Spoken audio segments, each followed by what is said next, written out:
Lieutenant Taeho stepped off the transport ship onto Earth soil for the first time. The landing pad in Seoul sat empty under a gray morning sky. No humans waited to greet them. No security forces pointed weapons. Just silence and the sound of wind moving through abandoned streets. "Spread out," Captain Boram ordered the landing team. "Check every building in a 5-block radius. I want to know where 8 billion humans went." Taeho moved toward the nearest building, a tall tower that had once been full of offices. The front doors stood open. Inside, the lights still worked. Computers hummed on desks. Coffee cups sat half empty next to keyboards where people had been typing moments before, but no people remained. "Captain," called Sergeant Kyung-ho from across the street, "you need to see this." Boram jogged over to where Kyung-ho stood next, to a small restaurant. Through the windows, they could see tables set for lunch. Steam still rose from bowls of soup. Chopsticks lay beside plates of food that looked fresh and warm. "How long since they left?" Boram asked. Kyung-ho touched the wall of the building. His scanner beeped softly. "Based on thermal readings and food temperature, less than 6 hours, Captain." 6 hours? Boram's voice went up. "We've been watching this planet for days. Nothing left the surface, no ships, no escape pods, nothing." Taeho felt a chill that had nothing to do with the wind. He walked to the restaurant door and pushed it open. The smell of cooked rice and vegetables drifted out. A television on the wall showed a news program, but no one sat behind the desk to read the news. "They were here this morning," he said quietly. "Eating breakfast, watching TV, living normal lives, then they just vanished." Across the planet, other landing teams reported the same thing. In New York, Commander Ha-jun walked through Times Square where electronic billboards still flashed advertisements to empty streets. Cars sat stopped in traffic, keys still in the ignition, engines running. In London, Dr. Min-soo explored Parliament, buildings where coffee still sat warm in meeting rooms. Papers lay scattered on tables as if important discussions had been interrupted mid-sentence. In Tokyo, Admiral Q Bin himself led a team through the silent subway system. Trains sat stopped at stations. Passenger belongings remained on seats. Newspapers dated that very morning lay folded and unread. "Admiral," Dr. Yunji's voice came through the communicator. The team's physicist was examining a research facility in Germany. "I'm finding something strange here." "Report." "This appears to be some kind of science laboratory. Very advanced equipment. But, sir, it's still running. Whatever experiment they were doing, it didn't stop when the humans disappeared." Cuban felt his stomach tighten. "What kind of experiment?" "Unknown. The equipment is beyond anything in our databases. But, Admiral, it's drawing enormous amounts of power from the planetary grid, and the energy signature matches what we detected from orbit." On the other side of the world, Captain Boram was discovering the same thing. Seoul's universities contained laboratories full of machines that hummed with unknown purpose. Computer screens showed data streams in human mathematics too complex for her to understand. "Taeho," she called, "can you make sense of any of this?" The young officer studied the scrolling numbers on one screen. Human science had always been considered primitive by galactic standards. Humans used chemical rockets while other species had mastered gravity manipulation. They built computers from silicon while others used quantum crystals. But these equations looked different. More complex than anything he'd seen before. "Captain, I think these are dimensional calculations," he said slowly. "Dimensional? Like hyperspace math?" "No, ma'am. Deeper than that. This looks like reality manipulation." Boram stared at the screen. The numbers kept changing, kept flowing like a river of mathematics. "That's impossible. Humans don't have that technology." Meanwhile, in the underground facility beneath the Himalayas, Sergeant Kyung-ho was making an even stranger discovery. His team had followed energy readings deep into a mountain cave system. What they found there defied explanation. "Base camp, this is Kyung-ho," he spoke into his radio. "You're not going to believe what we found down here." "Report," came Admiral Cuban's voice. "Sir, there's a facility down here that's massive. Miles of corridors, laboratories bigger than our battleships, and it's all human-built." "How old is it?" Kyung-ho checked his scanner readings. At least 50 years, Admiral. Maybe older.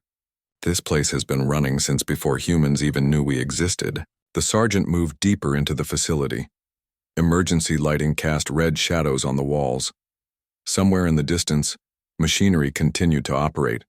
The air itself seemed to vibrate with hidden energy.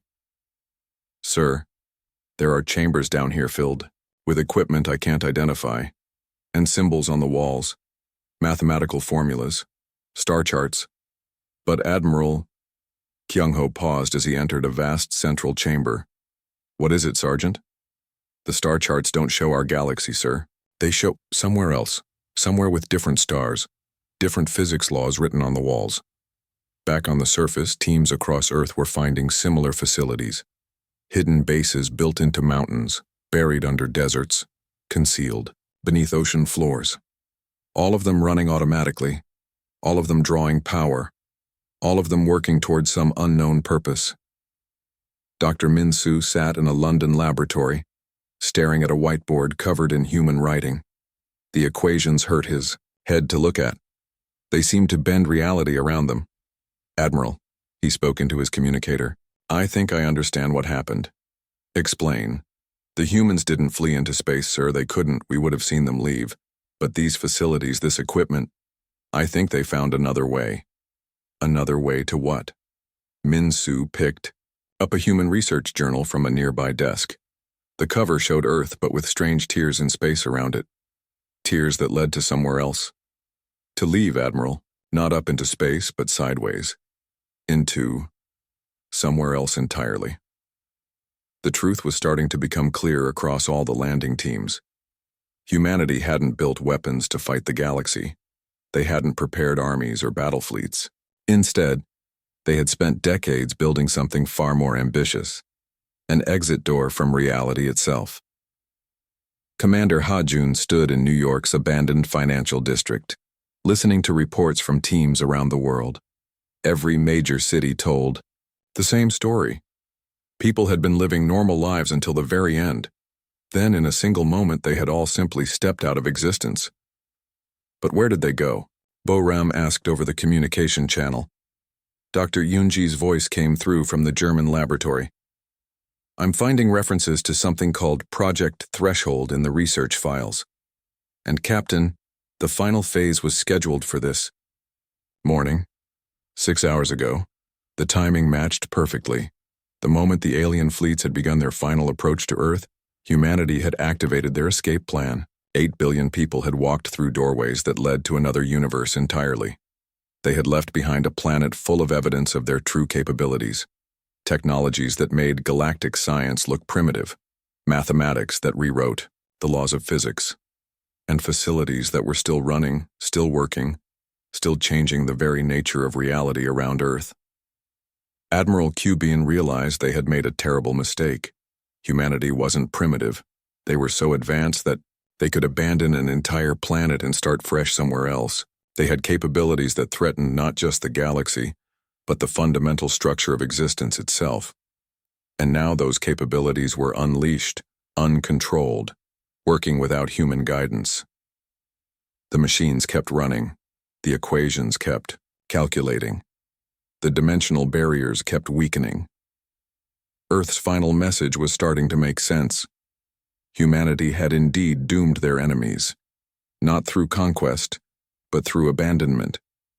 They had left behind technologies too dangerous for anyone else to control. The galaxy was about to learn what happened when you threatened a species that could rewrite reality itself. Sergeant Kyung-ho descended deeper into the mountain facility, his flashlight cutting through shadows that seemed to move on their own. The walls here were covered with symbols that made his eyes water. Human mathematics, but twisted into shapes that hurt to look at. Base camp, the energy readings are getting stronger, he reported. His voice echoed strangely in the corridor, as if the sound was being stretched through dimensions. Proceed with caution, Sergeant. Admiral Cuban's voice crackled through the radio. Dr. So-young's team is analyzing the surface data. We need to know what we're dealing with. Kyung-ho reached a massive door marked with warnings in dozens of human languages. Most he couldn't read, but the universal symbol for danger was clear enough. He pressed his hand against the scanner beside the door. Nothing happened for a moment. Then the door slid open with a whisper. Beyond was a chamber so vast his flashlight couldn't reach the far walls. Machinery hummed everywhere, covered in lights that pulsed like heartbeats. In the center stood something that defied description. It looked like a doorway, but the space inside it showed stars that belonged to no galaxy Kyung-ho had ever seen. "Admiral," he whispered, "I think I found where they went." 3 hours later, Dr. So-young stood before the same doorway, her scientific instruments beeping frantically. The dimensional physicist had seen theoretical models of such devices, but this was beyond anything the galaxy thought possible. The power requirements alone should have been impossible, she muttered, recording measurements. To open a stable portal between dimensions would take the energy output of a star. But they did it anyway, Captain Won-shik said from behind her. The intelligence officer had been studying human research files found throughout the facility. And not just once. So-young, look at these logs. She turned from her instruments to examine the data pad he held. The screen showed a list of dates and coordinates. Hundreds of them. Test portals, Won-shik explained. They've been experimenting with dimensional travel for decades. Small openings at first, just big enough to send through instruments. Then larger ones. They were mapping other realities, finding one suitable for human life. So-young felt a chill run down her spine. How many other dimensions did they explore? According to these files? Thousands. They rejected most as too dangerous or incompatible with human biology. But they found one that was perfect. An entire universe with Earth-like planets but no intelligent life. A blank slate for humanity to claim. The magnitude of what humans had accomplished was staggering. While the galaxy had been arguing about whether to allow them into the Galactic Council, humans had been preparing to abandon the galaxy entirely. They had mastered technologies that other species considered impossible. Dr. So-young, Kyung-ho's voice came through the communicator. "I'm finding more equipment down here and something else." "What kind of something else?" "Human writing. Recent. It looks like instructions." So-young and Won-shik hurried deeper into the facility. They found Kyung-ho standing before a wall covered in human text. Below the writing were detailed diagrams of the dimensional machinery. "Can you read it?" So-young asked. Won-shik nodded slowly. He had studied human languages as part of his intelligence training. "It's an operation manual, step-by-step instructions for shutting down the dimensional portals safely." "Why would they leave that behind?" Won-shik continued reading. His expression grew more troubled with each line. "Because they knew what would happen if the portals were left running uncontrolled. So-young, this isn't just a doorway to another dimension, it's a wound in reality itself. And it's getting bigger." Above them, on the surface, Admiral Cubin was discovering the same truth from orbit. The energy readings that had puzzled them for days were increasing exponentially. Whatever the humans had built, it was growing stronger without their guidance. "Admiral," Dr. Min-soo's voice came through the ship's communication system. "I'm analyzing the quantum disturbances around Earth. The dimensional barriers are weakening across the entire system."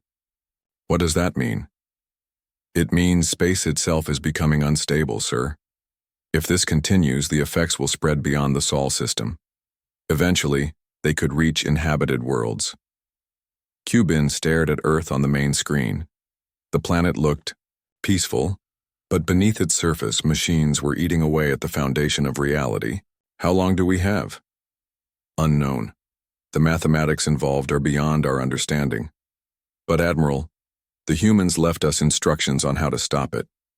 Back in the mountain facility, So-young was trying to make sense of human dimensional physics.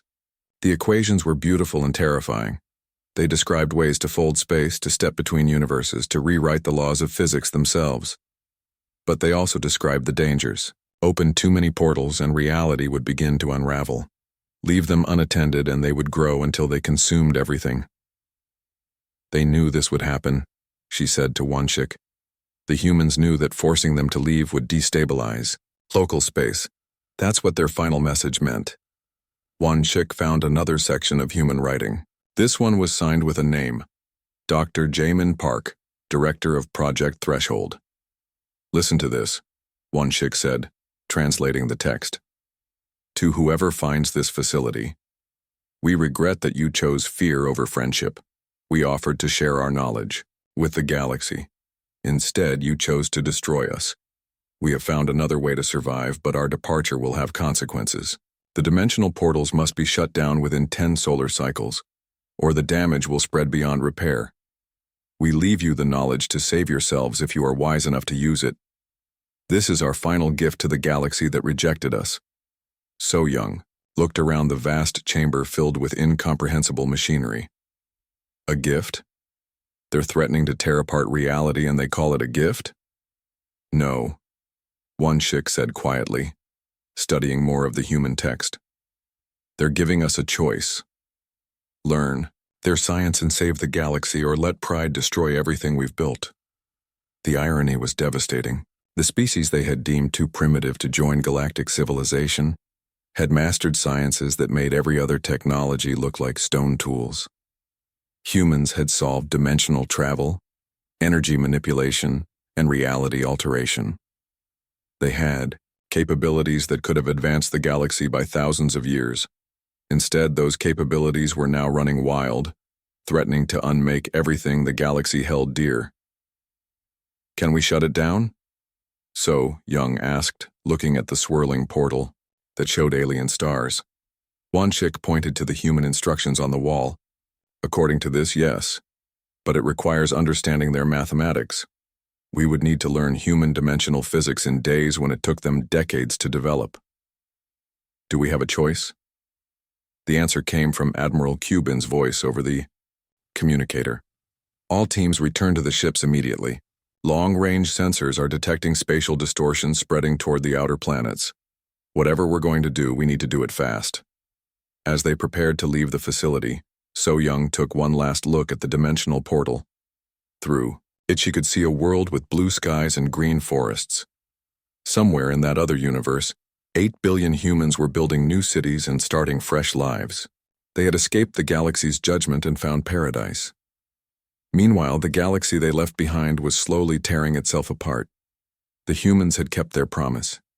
They had doomed their enemies, not through war or weapons, but through science so advanced it was indistinguishable from magic. They had shown the galaxy exactly how much they had underestimated humanity, and now the aliens faced a choice: swallow their pride and learn from the species they had tried to destroy, or watch reality itself collapse around them. The dimensional machinery hummed louder, eating away at the barriers between worlds. Time was running out. Admiral Cuban stood on the bridge of his flagship, staring at the blue planet that filled the main screen. Earth looked peaceful from this distance. Too peaceful. The silence made his scales itch with worry. Still no response to our signals. Admiral, reported Communications Officer J1 from his station. The young Vorthak had been trying to contact Earth for 3 days now. Nothing came back except empty space. Cuban's forearms crossed over his chest as he studied the readings. 12 different alien fleets surrounded the Sol system now. Ships from every major species in the galaxy floated in perfect formation. The Zephyrians with their crystal hulls, the Mordak with their black metal warships, the gas-dwelling Nefri and their bubble craft, all here for the same reason. Humanity had to be stopped. Commander Hajun, bring up the final transmission again, Cuban ordered. Hajun moved his 6-fingered hands over the control panel. The bridge speakers crackled to life with static. Then came the voice, human, male, calm and clear despite the chaos that must have been happening around him. This is Dr. James Wilson of the United Earth Government. We have received your ultimatum. We understand that 12 species have voted for our extinction. We accept that you believe we are too dangerous to exist. A pause. You are wrong about... But you will learn this truth too late. Earth sends its final message to the galaxy. You have doomed yourselves. The transmission ended. It always ended there, no explanation, no threats, just those 5 words that had made every alien leader nervous. 3 solar cycles, muttered Dr. Minsu from the science station. The elderly Krek scientist had been studying humans for most of his long life. 3 cycles since that message, not one word from them since. Cuban turned to face his science officer. Minsu's gray skin looked pale under the bridge lights. The old alien had opposed this mission from the start. He kept saying they didn't understand humans well enough. "You still think we made a mistake?" Cuban asked. "Look at their planet, Admiral," Minsu said, pointing at Earth on the screen.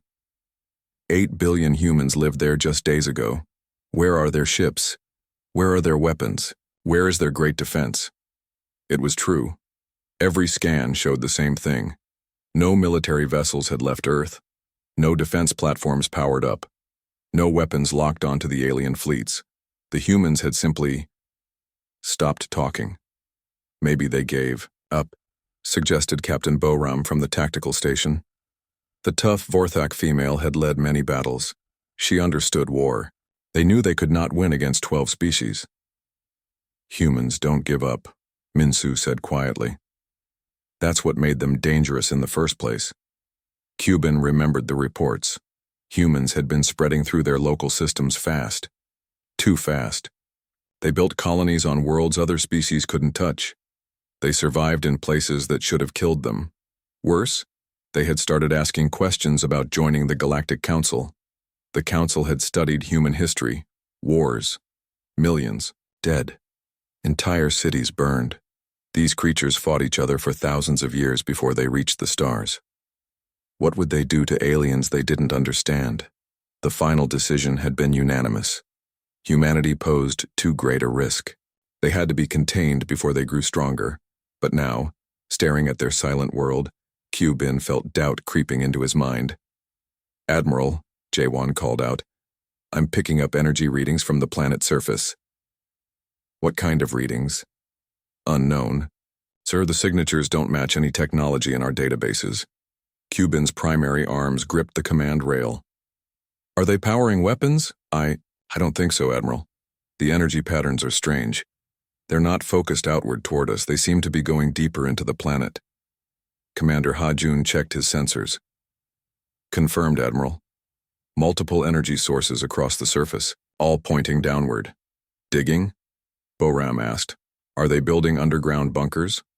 "Possible," Minsu said, but he didn't sound convinced. "Though these energy levels seem excessive for simple excavation." Cuban made his decision. "Signal. The fleet.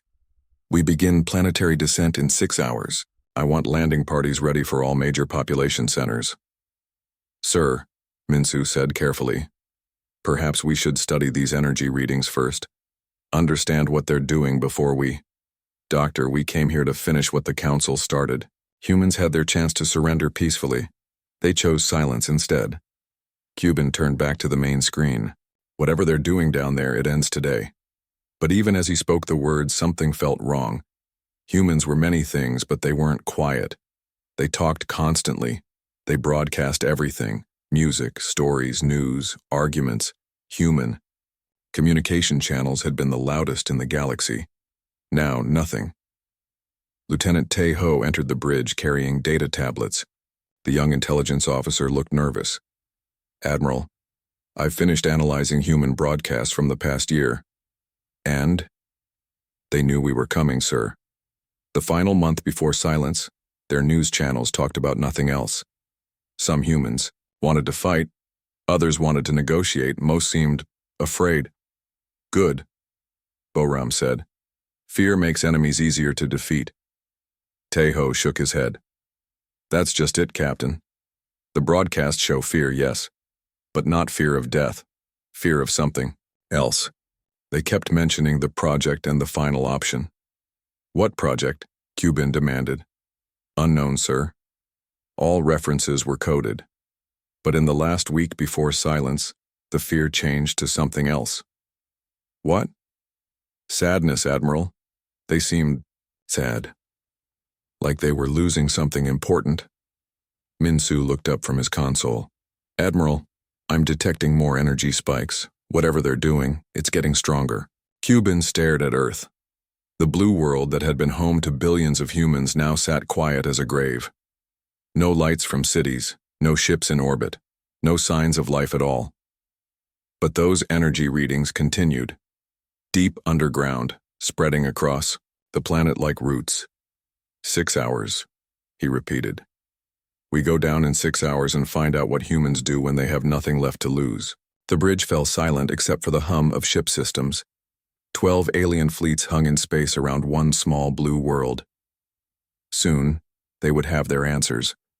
None of them guessed how much they would regret asking the question.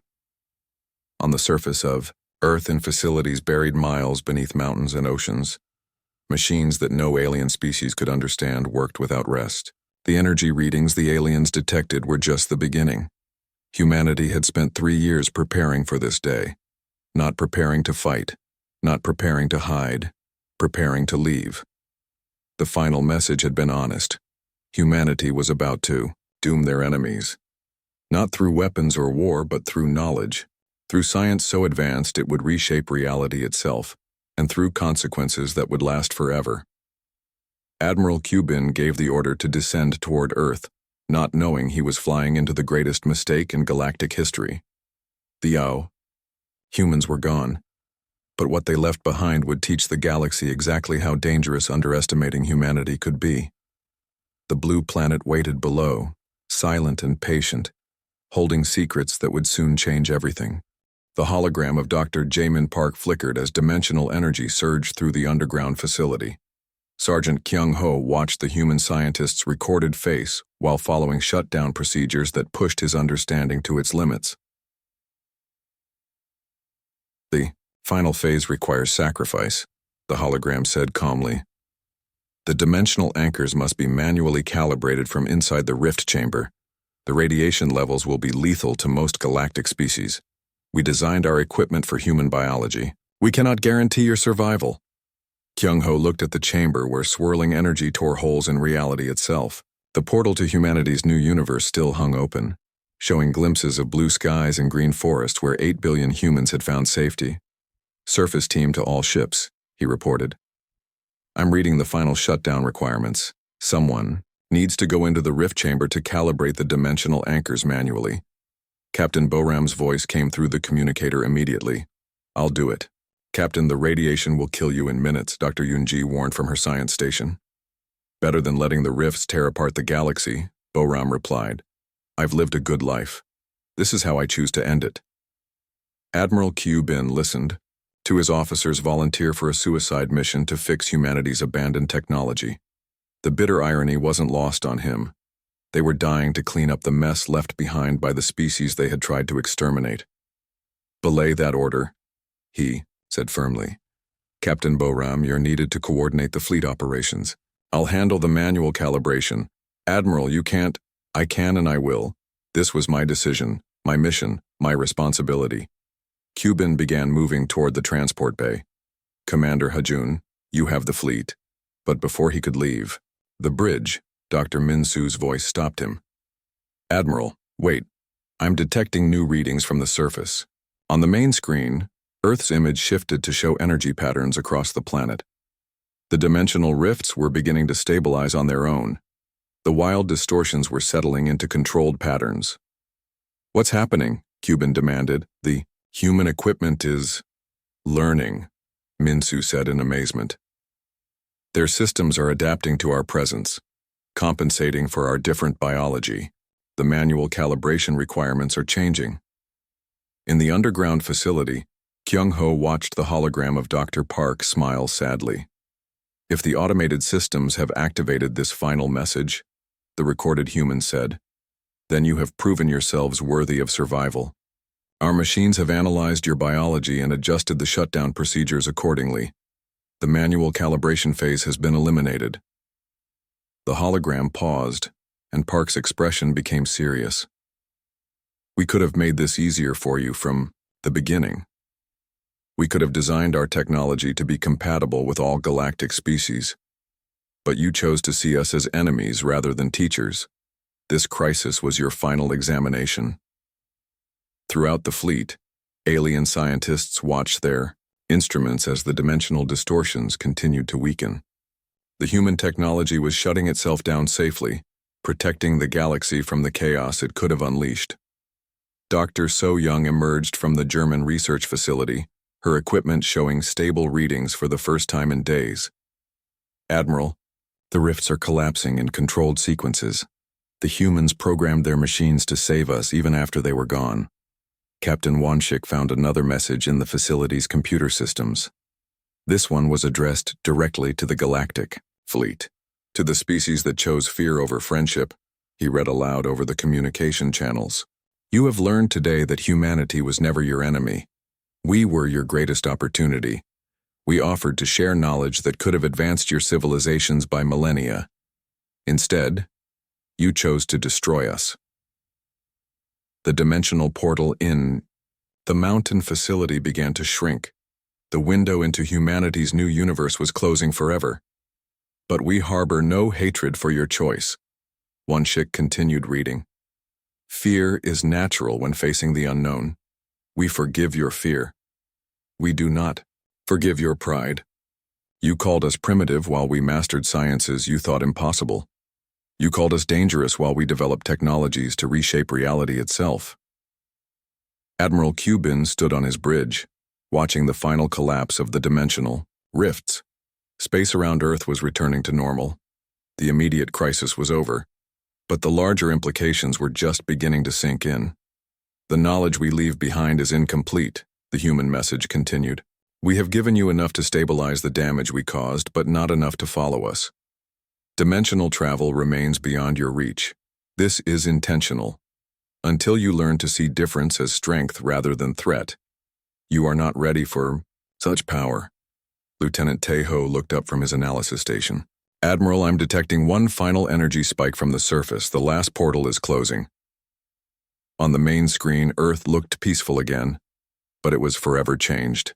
The planet that had once held 8 billion humans now stood as a monument to the galaxy's greatest mistake. Beautiful cities sat empty. Advanced laboratories held secrets that would take decades to fully understand. And in the deepest facilities, traces of dimensional technology remained as proof of human achievement. The hologram of Dr. Park delivered humanity's final words to the galaxy. Perhaps someday you will be ready to join us in exploring the infinite possibilities of existence. Perhaps you will learn to value knowledge over fear, cooperation over conquest. When that day comes, look for the signs we have left behind. The path to our new universe remains hidden but not destroyed. Prove yourselves worthy, and humanity may welcome you as the allies we always hoped you could become. The transmission ended. The portals closed. Earth fell silent once more. Admiral Cuban ordered his fleet to withdraw to safe distance while scientific teams analyzed what they had learned. The crisis was over, but the galaxy would never be the same. In the months that followed, alien scientists studied human technology and slowly began to grasp the magnitude of what they had lost. Humans hadn't just mastered dimensional travel. They had unlocked the fundamental principles governing reality itself. Mathematics that could rewrite physics. Sciences that treated natural law as mere suggestion. The species the galaxy had deemed too primitive to join their civilization had been the most advanced beings they had ever encountered. Dr. Minsu published the first papers on human dimensional mathematics 6 months later. The equations revolutionized galactic understanding of physics and opened new fields of research that would take centuries to fully explore. Captain Boram led the first successful expedition to human colonies in the outer system, finding automated facilities still operating according to programming that anticipated galactic needs decades in advance. Commander Hajun established the Human Studies Institute, dedicated to preserving and understanding the knowledge humanity had left behind. But the dimensional portals remained closed. The pathway to humanity's new universe stayed hidden. Earth's final message had been clear. The galaxy must prove itself worthy before they would be welcomed as allies.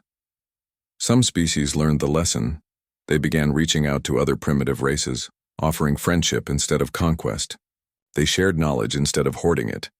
They chose cooperation over domination. Others did not. They continued to see difference as threat, advancement as danger.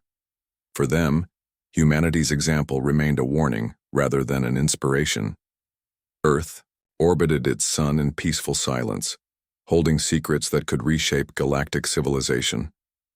And somewhere in another dimension, humanity watched and waited to see if their former enemies would grow wise enough to deserve a second chance. Thieding. Galaxy had doomed itself by choosing fear over friendship, but humanity had left them a path to redemption if they were brave enough to take it. The final message echoed across the stars. You have doomed yourselves, but redemption remains possible for those with wisdom enough to seek it. In the empty cities of Earth, the wind carried that message through abandoned streets, a reminder of what the galaxy had lost and what it might still regain. Captain Boram's ship shook violently as another wave of dimensional distortion swept through the Sol system. Emergency lights flashed red across the bridge while her crew fought to keep their vessel stable. Hull stress at 60%, reported her engineer. The space around us is changing, Captain. Our instruments can't make sense of the readings. Boram gripped her command chair as reality twisted around them. Through the main viewport, she could see other ships in the fleet struggling against the same forces. Some of the smaller vessels were flickering in and out of existence like ghosts.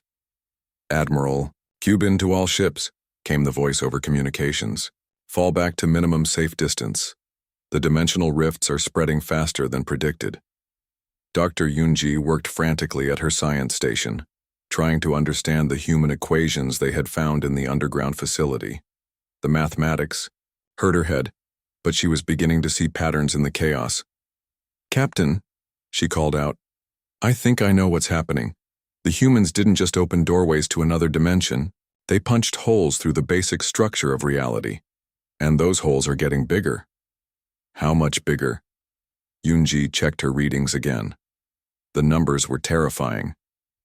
At current rate of expansion, the distortion field will reach Jupiter in 18 hours. Mars is already showing signs of spatial instability. On the flagship, Admiral Cuban faced the hardest decision of his military career. The combined fleet of 12 species hung in space around a planet that was slowly destroying the fabric of existence.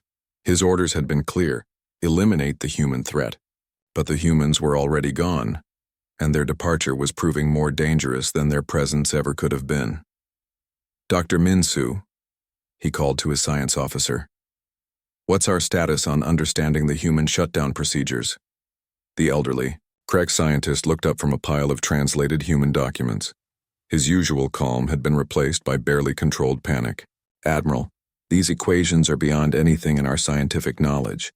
The humans were working with mathematical concepts that we haven't even theorized about. But can we follow their instructions? It's like asking a child to perform brain surgery by following a medical textbook, Minsu replied. The humans spent 50 years developing this technology. We have perhaps 20 hours before the damage becomes irreversible. Commander Ha-Jun approached with a data pad full of reports from other ships in the fleet. Admiral, we're getting similar readings from all our science teams. The Mordak mathematicians say human dimensional physics is impossible. The Zephyrian quantum specialists claim the equations violate natural law. The Nefri probability experts refuse to even look at the calculations. Cuban felt the weight of the galaxy's future pressing down on him. And yet the humans made it work. Yes, sir. Which means either they discovered something we missed or they were far more advanced than we ever imagined. Lieutenant Tejo entered the bridge carrying intercepted human communications from the days before the Exodus. His young face looked pale and shaken. Admiral, I've been analyzing the final human broadcasts. The ones they sent to each other, not to us. What did you find? They were saying goodbye, sir. Not just to Earth, but to us. To the galaxy. Some of them wanted to stay and fight. Others wanted to share their technology with us before leaving. But their leaders decided we weren't ready. Cuban turned to face the young officer. Not ready for what? For the truth about reality, Admiral. According to these broadcasts, dimensional travel is just the beginning. The humans discovered that our entire universe is just one layer of something much larger. They found ways to move between layers, to access different versions of physical law, to step outside time itself. The bridge fell silent except for the hum of failing systems as another dimensional wave swept past. Every alien in the fleet was struggling with the same realization. The species they had condemned as primitive had mastered sciences that made their own knowledge look pathetic. Dr. So Young's voice came through the communication system from the surface facility. "Admiral, I'm making progress with the shutdown sequence, but sir, I need help. The calculations require simultaneous operation of multiple dimensional stabilizers across the planet. No single ship has enough computing power." "What do you need?" "Every quantum computer in the fleet, sir. All 12 species working together, and even then, we'll need to follow human procedures exactly. One mistake and the rifts could expand catastrophically." Cuban looked around his bridge at officers who had spent their careers believing in the superiority of galactic civilization. Now they needed to humble themselves before the science of a species they had tried to exterminate. "Signal all fleet commanders," he ordered. "Emergency cooperation protocol, full data sharing. Every ship contributes processing power to the human calculations." Within an hour, the greatest scientific collaboration in galactic history was underway. Vorthak engineers worked alongside Mordak physicists. Zephyrian quantum computers linked with Nefri probability processors. Species that had been enemies for centuries were sharing their most advanced technologies to understand human science. Captain Wan Shik coordinated the effort from the surface, reading human instructions aloud while alien scientists struggled to follow procedures they barely comprehended. "Step 1, he announced. "Synchronize all dimensional stabilizers to human frequency standards. Warning: do not attempt to modify human settings. Their equipment operates on principles we don't understand." Sergeant Kyung Ho worked deep in the mountain facility, following human diagrams to activate machinery that seemed to bend reality around itself. The equipment responded to his touch as if it had been waiting for someone to return and complete the shutdown sequence. "Surface team to flagship," he reported. "The primary portal is responding. Energy levels are beginning to stabilize. But Admiral, there's something else down here." "Report." "Another message. From the humans. It's recent. Like they left it after they were already gone." Kyung-ho found himself standing before a holographic display that had activated when he touched the shutdown controls. A human face appeared on the screen. An elderly man with kind eyes and gray hair. "If you are seeing this message," the human said in accented galactic common, "then you have chosen wisdom over pride. I am Dr. Jae-Min Park. I led the team that developed dimensional travel technology. We knew our departure would cause problems. We also knew you would eventually find our solution." The hologram paused, as if the recorded human was choosing his words carefully. "You called us primitive. You said we were too dangerous to exist alongside civilized species. Perhaps you were right about the dangerous part. But we were never primitive. We simply chose to hide our capabilities until we needed them." On ships, throughout the fleet, alien scientists worked frantically to implement human procedures. The dimensional rifts were slowly beginning to stabilize, but the process was delicate. "One wrong calculation could tear apart the entire solar system. The knowledge we leave behind is our gift to you," the hologram continued. "Not the dimensional technology itself. That was too dangerous for anyone to possess. But the principles behind it. The mathematics that show how reality truly works. Use it wisely." Admiral Cuban listened to the human's words, while watching his fleet struggle to save themselves with abandoned human science. The irony cut deep. They had feared humanity would be too dangerous as allies. Instead, humanity had proved too valuable as enemies. "We could have taught you these things gradually," Dr. Park's image said. "We could have guided your species safely into a new age of science. Instead, you chose to make us your enemies. Now you must learn our knowledge under crisis conditions. Some of you will succeed, others will not." The dimensional distortions were weakening, but slowly, too slowly. At current rate, they had perhaps 10 hours before the damage spread beyond the Sol system. The galaxy's greatest minds were racing against time to understand science that had been developed by the species they had tried to destroy. And, somewhere in another dimension, 8 billion humans were watching to see if their former enemies were wise enough to save themselves.